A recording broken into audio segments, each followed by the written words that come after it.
Subscribe our channel and press the bell icon and never miss any update. Dear students, स्वागत है आप सभी का आपके अपने इस प्यारे यूट्यूब चैनल पर। मैं आपका सर मिस्टर डी कुमार। इस वीडियो में बिहार बोर्ड कक्षा 10वीं के वैसे स्टूडेंट्स जो आने वाले बोर्ड एग्जाम की तैयारी कर रहे हैं, तो उन सभी के लिए 2012 के बोर्ड एग्जाम में साइंस से जितने भी ऑब्जेक्टिव प्रश्न पूछे गए हैं उन सभी का आंसर पूरे क्लियरिफिकेशन के साथ बताने जा रहा हूँ। तो अगर आपने अभी तक इस चैनल को सब्सक्राइब नहीं किया है तो चैनल को सब्सक्राइब कर लीजिए, साथ में नोटिफिकेशन बिल को दबाकर ऑल नोटिफिकेशन ऑन कर लीजिएगा, ताकि आपको कक्षा 10वीं से जुड़ी हर एक आने वाली वीडियो की नोटिफिकेशन अप टू डेट मिलती रहेगी। तो इससे पहले मैंने 2011 के बोर्ड एग्जाम में जितने भी ऑब्जेक्टिव प्रश्न साइंस से पूछे गए हैं उन सभी का सॉल्यूशन मैंने बता दिया। अभी इस वीडियो में 2012 के बोर्ड एग्जाम में जो भी क्वेश्चंस पूछी गई है ऑब्जेक्टिव में, वो मैं आप लोगों को बताने जा रहा हूँ। तो यहाँ पे आपको मैं बताना चाहूँगा कि 2012 के बोर्ड का जो बोर्ड एग्जाम हुआ था उसमें 15 ऑब्जेक्टिव क्वेश्चन सब्जेक्टिव टाइप का था, अर्थात आपको जो है ये ऑब्जेक्टिव क्वेश्चन था लेकिन इसका आंसर आपको लिखना था। लेकिन कुछ ऐसे भी MCQ टाइप क्वेश्चंस हैं, मल्टीपल चॉइस क्वेश्चन, जिसमें आपके ऑप्शंस दिए गए थे, केवल आपको उस ऑप्शंस को लिखना था कि कौन सा ऑप्शन सही होगा, जो कि अभी जो बोर्ड एग्जाम होती है उसमें पूछी जाती है। केवल आपको OMR सीट पे जो ऑप्शन नंबर होगा उसको आपको फिलअप करना होता है। तो सबसे पहला क्वेश्चन आप देख सकते हैं, प्रकाश के अपवर्तन के कितने नियम हैं। ये देखिए बहुत ही महत्वपूर्ण क्वेश्चन है।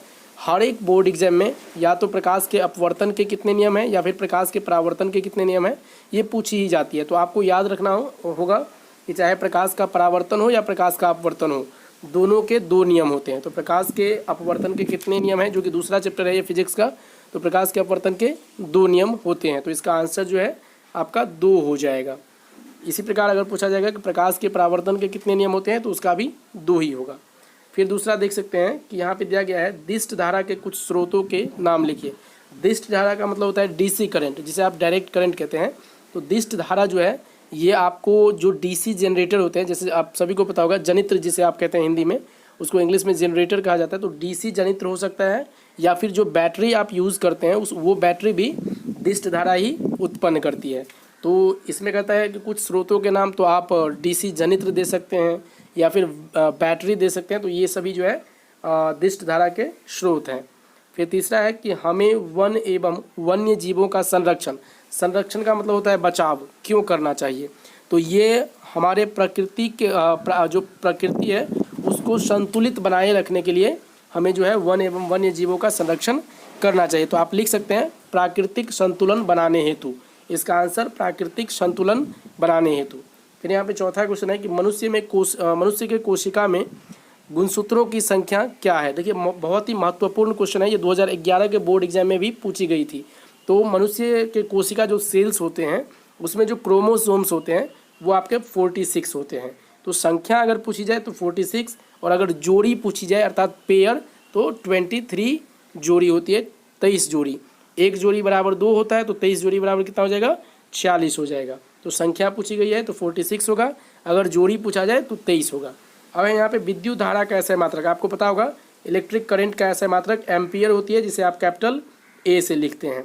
तो आप हिंदी में एम्पियर लिख सकते हैं। वैसे अब जो बोर्ड एग्जाम होती है उसमें ऑप्शंस दिए ही गए रहते हैं, केवल आपको ऑप्शन देखकर OMR सीट पे जो है उसको फिलअप कर देना है। छठा क्वेश्चन जो है गोलीय दर्पण की वक्रता त्रिज्या। देखिए R का मान आपको 20 सेंटीमीटर दे दिया गया है। कहता है इसका फोकसांतर क्या होगा। तो आपने पढ़ा होगा F बराबर होता है R/2 होता है, मतलब फोकस दूरी जो है वक्रता त्रिज्या की आधी होती है। तो 20/2 आप करेंगे तो यहाँ से ये 10 आ जाएगा, तो इसकी जो फोकसांतर होगी ये 10 सेंटीमीटर होगी। तो इसका आंसर 10 सेंटीमीटर हो जाएगा। फिर है 2 मीटर फोकसांतर। यहाँ देखिए F बराबर आपको दे दिया गया है 2 मीटर। कहता है 2 मीटर फोकसांतर वाले उत्तल लेंस की क्षमता। तो क्षमता को आपको पता होगा P से डिनोट करते हैं, P बराबर 1/F होता है, 1/F अर्थात 1/2, तो ये 0.5। और आपको पता होगा कि क्षमता का जो ऐसा मात्रक होता है, लेंस की क्षमता का ऐसा मात्रक, वो लेंस की क्षमता का मात्रक डायोप्टर होता है। तो 0.5 डायोप्टर हो जाएगा। जो लेंस की क्षमता का मात्रक होता है वो डायोप्टर होता है, और क्षमता का ऐसा मात्रक अगर पूछा जाए तो वो मीटर इन्वर्स होता है। तो यहाँ पे डायोप्टर में रहेगा ऑप्शन, तो डायोप्टर देना है। मीटर इन्वर्स में रहेगा तो मीटर इन्वर्स आप जो है ऑप्शन देख लेंगे, कोई एक रहेगा, या तो डायोप्टर में रहेगा या फिर मीटर इन्वर्स में रहेगा। तो इसका आंसर 0.5 डायोप्टर हो जाएगा। फिर आगे देख सकते हैं इथेनॉल का संरचना सूत्र। तो इथेनॉल का संरचना सूत्र होता है C2H5OH। इसका आंसर ये हो जाएगा C2, ये एल्कोहलिक ग्रुप का है। आप इथेन एल्कोहल इसको कह सकते हैं, जैसे मिथाइल अल्कोहल, इथाइल अल्कोहल, तो इसी को कहा जाता है इथेनॉल। इथाइल अल्कोहल को ही इथेनॉल कहा जाता है। तो इथेनॉल का संरचना सूत्र जो होता है ये आपका C2H5OH होता है। अब यहाँ पे देख सकते हैं हरित लवक के किस भाग में प्रकाश संश्लेषण की क्रिया होती है। तो हरित लवक के किस भाग में प्रकाश संश्लेषण की क्रिया होती है, इसका आंसर जो आपको देना है ये क्लोरोप्लास्ट के प्रथम भाग में। वैसे तो क्लोरोप्लास्ट में होती है प्रकाश संश्लेषण की क्रिया, लेकिन क्लोरोप्लास्ट में भी क्लोरोप्लास्ट के प्रथम भाग में होती है। तो इसका आंसर हो जाएगा क्लोरोप्लास्ट के प्रथम भाग में। 10 नंबर क्वेश्चन देख सकते हैं कि रक्त के जमने या थक्का होने का क्या कारण होता है। तो देखिए रक्त में जो है प्लेटलेट्स की उपस्थिति होती है, जिसके कारण जो है कहीं भी जब आपको कट जाता है तो देखिएगा वहाँ पे रक्त जो है जम जाती है, मतलब ज़्यादा ब्लीडिंग नहीं होने देती है। तो ये प्लेटलेट्स की उपस्थिति के कारण ही होती है। तो आपको लिखना है प्लेटलेट्स की उपस्थिति।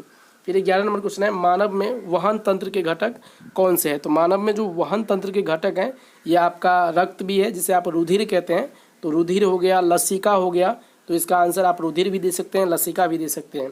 फिर आगे देख सकते हैं 12 नंबर क्वेश्चन, सोडियम जल से संयोग कर क्या बनाता है। तो देखिए सोडियम का जो अनुसूत्र होता है Na, जल का होता है H2O। तो ये जो बनाता है ये रिएक्शन करने के बाद NaOH और प्लस हाइड्रोजन जो है मुक्त होता है, तो ये सोडियम हाइड्रोक्साइड बनाता है। तो NaOH भी आप केवल लिख सकते हैं या सोडियम हाइड्रोक्साइड भी लिख सकते हैं, या NaOH प्लस H2 भी आप कर सकते हैं। तो इस तरह से हो जाएगा। इसका कहता है कि सोडियम जल से संयोग कर क्या बनाता है, तो आप केवल सोडियम हाइड्रोक्साइड भी लिख सकते हैं। फिर आगे देख सकते हैं 13 नंबर क्वेश्चन जो है कि निम्न रासायनिक समीकरण को संतुलित कीजिए। जब मैं आपको संतुलित रासायनिक समीकरण के बारे में सब्जेक्टिव टाइप में बताऊंगा तो फिर मैं आपको बताऊंगा कि कैसे संतुलित करना है। वैसे समझ लीजिए संतुलित रासायनिक समीकरण वैसा समीकरण होता है जिसमें दोनों तरफ जो है जितने भी तत्व हैं उसकी परमाणु संख्या इक्वल होनी चाहिए। तो यहाँ पे आप देख सकते हैं, इधर देखिए ऑक्सीजन जो है यहाँ देखिए इधर 2 हो गया और ये 3 हो गया, तो ऑक्सीजन की संख्या 5, हाइड्रोजन यहाँ पे देखिए 2 ये हो गया और फिर इधर 1, हाइड्रोजन की संख्या 3, नाइट्रोजन 1 हो गया, फिर कैल्शियम आपके पास 1 हो गया। तो इस तरह से आप जब संतुलित करेंगे तो केवल आप यहाँ पे जो है यहाँ 2 लगा लीजिए, 2HNO3, और जो राइट साइड में है जो प्रोडक्ट बनता है हमारा रिएक्शन के बाद, तो इधर भी आप 2H2O केवल कर लीजिए, तो देखिए संतुलित बन जाएगा। यहाँ देखिए 2 हाइड्रोजन और 2 4 हाइड्रोजन हो गया, इधर भी 4 हाइड्रोजन। ऑक्सीजन देखिए यहाँ पे आप देख सकते हैं यहाँ 6 और 2 8 हो गया, इधर भी देखिए 2 ये हो गया और इधर 3 दूना 6, तो 6 2 8। तो इस तरह से देख लिया आप, कैल्शियम इधर 1 हुआ, इधर भी 1। दोनों साइड जो है तत्वों की परमाणु संख्या जो है इक्वल होनी चाहिए, तभी वो रासायनिक संतुलित रासायनिक समीकरण होती है।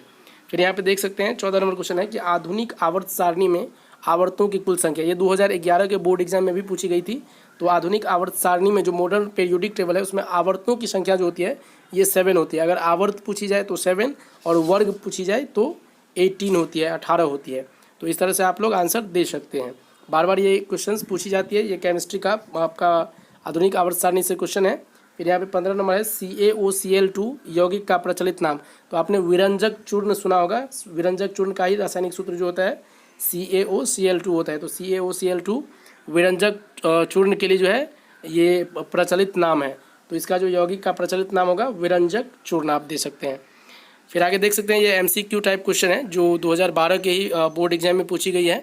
तो यहाँ पे देख सकते हैं पहला क्वेश्चन है कि पाइरूवेट के विखंडन से कार्बन डाइऑक्साइड जल तथा ऊर्जा देता है, यह क्रिया होती है। तो यह जो क्रिया होती है ये आपका माइटोकॉन्ड्रिया में होती है। तो इसका आंसर ऑप्शन नंबर बी हो जाएगा। फिर है दूसरा, निम्न में से कौन सा पदार्थ लेंस बनाने के लिए प्रयुक्त नहीं किया जा सकता है। तो देखिए लेंस का मतलब होता है लेंस में हमारा प्रतिबिंब बनता है, किसी भी चीज़ किसी भी वस्तु का प्रतिबिंब। तो प्रतिबिंब आप सभी को पता होगा, जल में भी आप किसी भी व्यक्ति का जब आप जल में देखते हैं तो कुछ ना कुछ आपको अपना ही चेहरा नज़र आता है, भले ही आपको साफ नहीं दिखता हो, लेकिन जल में भी आप प्रतिबिंब देख सकते हैं। कांच में भी, कांच में तो आप स्पष्ट रूप से देख सकते हैं और प्लास्टिक में भी देख सकते हैं, लेकिन मिट्टी में आप कभी भी अपना प्रतिबिंब नहीं देख सकते हैं। तो इसीलिए लेंस बनाने के लिए जो है मिट्टी कभी भी उपयोग में नहीं लाया जा सकता है। तो यही पूछा गया है कि निम्न में कौन सा पदार्थ लेंस बनाने के लिए प्रयुक्त नहीं किया जा सकता है। तो मिट्टी इसका करेक्ट आंसर होगा, मिट्टी से जो है आप लेंस नहीं बना सकते हैं। फिर यहाँ पे तीसरा क्वेश्चन है कि किसी बिंब का वास्तविक प्रतिबिंब समान आकार का प्राप्त करने हेतु बिंब को उत्तल लेंस के सामने कहाँ रखें। तो देखिए जब लेंस की जिक्र आएगी और समान आकार का प्रतिबिंब प्राप्त करना हो, उसमें भी वास्तविक होना चाहिए, तो फिर वो लेंस के फोकस पे आपको वस्तु को रखना होगा। अगर दर्पण की बात आएगी तो दर्पण में वक्रता केंद्र पे होता है, जो कि अवतल दर्पण होता है, उसमें वक्रता केंद्र पे जब आप किसी भी वस्तु को रखते हैं तो वास्तविक प्रतिबिंब और वस्तु के समान आकार का प्रतिबिंब बनता है, लेकिन यहाँ लेंस की जिक्र की गई है तो लेंस में फोकस पर हो जाएगा। तो इसका आंसर ऑप्शन नंबर ए हो जाएगा। अगर दर्पण पूछे तो दर्पण में वक्रता केंद्र होगा।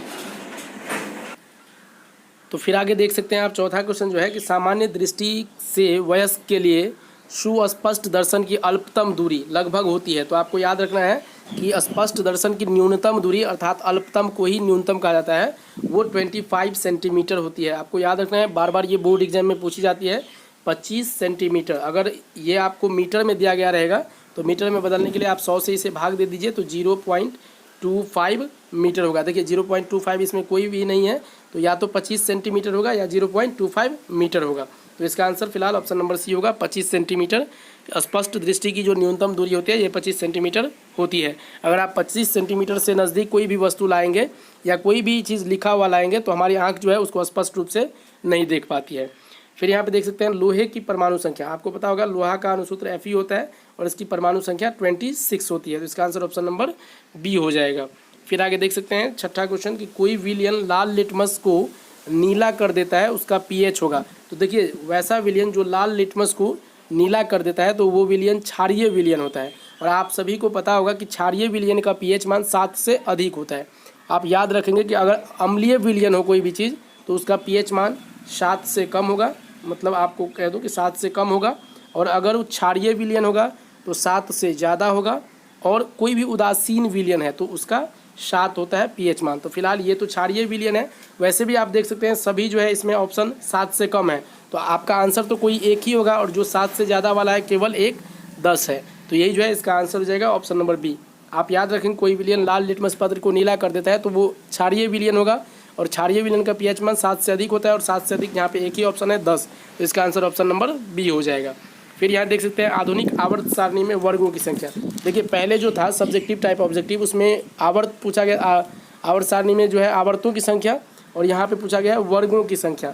वर्ग अर्थात जो खड़ी पंक्ति होती है ऐसे करके इसको वर्ग कहते हैं, इसको कहते हैं क्षैतिज पंक्ति। तो इसकी संख्या 18 होती है। मैंने आपको बताया था कि वर्गों की संख्या 18 होती है। ऑप्शन नंबर बी इसका करेक्ट आंसर होगा। फिर यहाँ पे देख सकते हैं CHO अभिक्रियाशील अभिक्रिया मूलक कहते हैं। तो CHO जो है वो एल्डिहाइड के लिए प्रयुक्त होता है, जिस प्रकार मैंने आपको बताया था पिछले वीडियो में कि OH अल्कोहल के लिए होता है, उसी प्रकार COOR होता है ईथर के लिए, और CHO जो होता है ये आपका एल्डिहाइड के लिए होता है, और COOH होता है कार्बोक्सिलिक एसिड के लिए। तो ये जो है अभिक्रियाशील समूह है। तो आप याद रखेंगे CHO aldehyde, OH alcohol, COR ether, COOH carboxylic acid. फिर यहाँ पे CO रहेगा तो कीटोन, यहाँ पे देख सकते हैं ऑप्शन नंबर सी कीटोन। तो इस तरह से आप लोग याद रखेंगे। तो फिलहाल CHO जो है एल्डिहाइड हो जाएगा, ऑप्शन नंबर ए। फिर 9 नंबर क्वेश्चन है कि निम्नलिखित में से कौन सा पद विद्युत परिपथ में विद्युत शक्ति को निरूपित नहीं करता है। तो यहाँ पे कहता है कि विद्युत शक्ति को निरूपित नहीं करता है, ये आपको बताना है। तो सबसे पहले यहाँ आप ये समझ लीजिए कि विद्युत शक्ति होता क्या है। तो कहा जाता है कि किसी विद्युत परिपथ में विद्युत ऊर्जा की जो व्यय की दर होती है उसे ही आप जो है विद्युत शक्ति कहते हैं। विद्युत शक्ति का जो फॉर्मूला होता है P बराबर यह आपका W/T होता है। और W आप सभी को पता होगा कि W होता है I² RT, और बट्टा यहाँ आप T करेंगे, T से T कैंसिल होगा, तो एक तो हो गया I² R जो कि आप देख रहे हैं। तो ये भी यहाँ पे पूछा गया कि नहीं करता है, ये हमें खोजना है।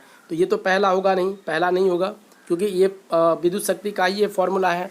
अब यहाँ पे I² R आपको पता होगा कि V बराबर IR होता है। तो यहाँ से P बराबर जब आप निकालेंगे इस फॉर्मूला में रखेंगे, तो यहाँ से जब आप रखेंगे तो IR के जगह पे V रख लीजिए। तो V रखेगा यहाँ पे, इसको लिख सकते हैं IR गुने R, तो ये हो जाएगा ये देख सकते हैं I इंटू IR। यहाँ पे देख सकते हैं, मैं आपको बताना चाहूँगा, यहाँ आप देख लिए P बराबर I² R आया था। I² R को आप क्या लिख सकते हैं, IR इंटू I लिख सकते हैं। IR भी होता है और इंटू I, तो ये VI हो गया। तो VI भी आपका ये भी हो गया, ये भी हो गया फॉर्मूला। और इस तरह से देखिए आपको पता होगा कि I बराबर V/R होता है, तो V इंटू V/R। तो इस तरह से देख सकते हैं V²/R भी हो गया। तो ये भी विद्युत शक्ति का ही फॉर्मूला होता है, ये भी विद्युत शक्ति का ही फॉर्मूला होता है, ये भी विद्युत शक्ति का ही फॉर्मूला होता है। तो यहाँ पे पूछा गया कि निम्नलिखित में से कौन सा पद विद्युत परिपथ में विद्युत शक्ति को निरूपित नहीं करता है। तो केवल बी बच गया जो विद्युत शक्ति को निरूपित नहीं करता है। तो ऑप्शन नंबर बी जो है ये आपका करेक्ट आंसर होगा कि ये जो है IR² ये विद्युत शक्ति को निरूपित नहीं करता है। Option number B correct answer होगा। फिर 10वां क्वेश्चन देख सकते हैं कि विद्युत धारा उत्पन्न करने की युक्ति को क्या कहते हैं? तो देखिए विद्युत धारा जो उत्पन्न करती है तो ये जनित्र के थ्रू, जनरेटर के थ्रू उत्पन्न होती है। लेकिन यही पूछा जाता है कि विद्युत धारा मापने की युक्ति को क्या कहते हैं, तो वो एमीटर होता। तो आपको कंफ्यूज नहीं करना है, यहाँ पे पूछा गया है कि विद्युत धारा जो है जो उत्पन्न करती है, प्रोड्यूस करती है, उस युक्ति को क्या कहते हैं? तो वो जो डिवाइस होता है वो आपका जनित्र होता है, जिसे इंग्लिश में जनरेटर कहते हैं। लेकिन अगर पूछा जाता है मापने विद्युत धारा मापने की युक्ति, तो एमीटर होता है। तो फिलहाल इसका आंसर ऑप्शन नंबर ए हो जाएगा।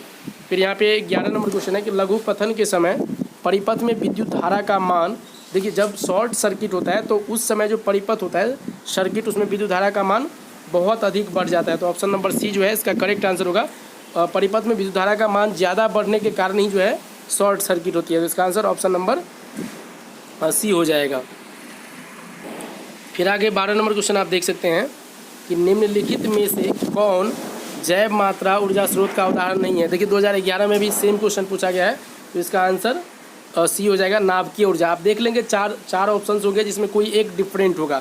आप देखिए लकड़ी, गोबर गैस, कोयला, ये आपके जानकारी की चीज़ है, आपके अगल बगल की चीज़ है। लेकिन नाभिकीय ऊर्जा जो है, न्यूक्लियर एनर्जी, ये तीनों से डिफरेंट लग रहा है। तो ये जो है जैव मात्रा ऊर्जा स्रोत का उदाहरण नहीं है। इसका आंसर ऑप्शन नंबर सी हो जाएगा। फिर 13 नंबर क्वेश्चन है कि कोई तत्व ऑक्सीजन के साथ अभिक्रिया कर उच्च गलनांक वाला यौगिक निर्मित करती है, यह यौगिक जल में विलेय है, यह तत्व हो सकता है। तो यह तत्व जो होगा ये आपका कैल्शियम होगा। ऑप्शन नंबर ए जो होगा ये इसका करेक्ट आंसर होगा। फिर यहाँ पे देख सकते हैं इथेन जो है, यहाँ पे कहा गया है कि इथेन का आणविक सूत्र C2H6 है। C2H6 जो है इथेन का आणविक सूत्र है।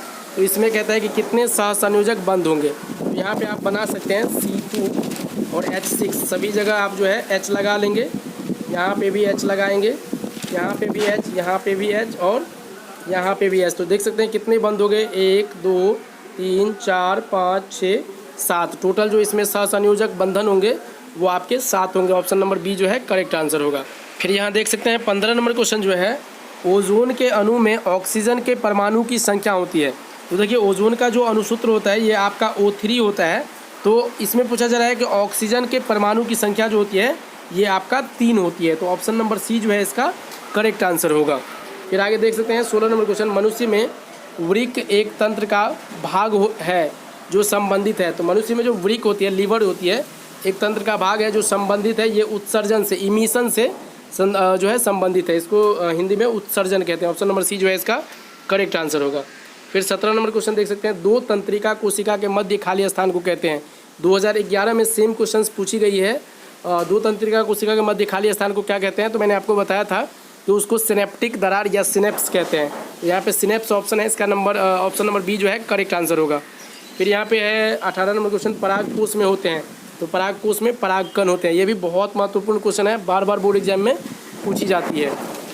19 नंबर क्वेश्चन है, विकासीय दृष्टिकोण से हमारी किससे अधिक समानता है? तो हम लोगों की जो मनुष्य प्रजाति की समानता होती है ये चिंपैंजी से बहुत अधिक मिलती जुलती है। तो विकासीय दृष्टिकोण से हमारी किससे अधिक समानता है? तो चिंपैंजी से। Option number B correct answer होगा। और जो लास्ट क्वेश्चन आप देख रहे हैं कि मुकुलन द्वारा अलैंगिक जनन होता है। तो मुकुलन द्वारा अलैंगिक जनन किस में होता है? तो यीस्ट में होता है। ऑप्शन नंबर बी जो है इसका करेक्ट आंसर होगा। तो आशा करता हूँ आप लोगों को ये जितने भी ऑब्जेक्टिव प्रश्नों का उत्तर मैंने बताया है वो अच्छे तरह से समझ में आ गया होगा। मिलते हैं नए वीडियो में इसी तरह के नए क्वेश्चंस के सॉल्यूशन के साथ। तब तक के लेते हैं अलविदा। जय हिंद, जय Bharat. Thank you. Subscribe our channel and press the bell icon and never miss any update.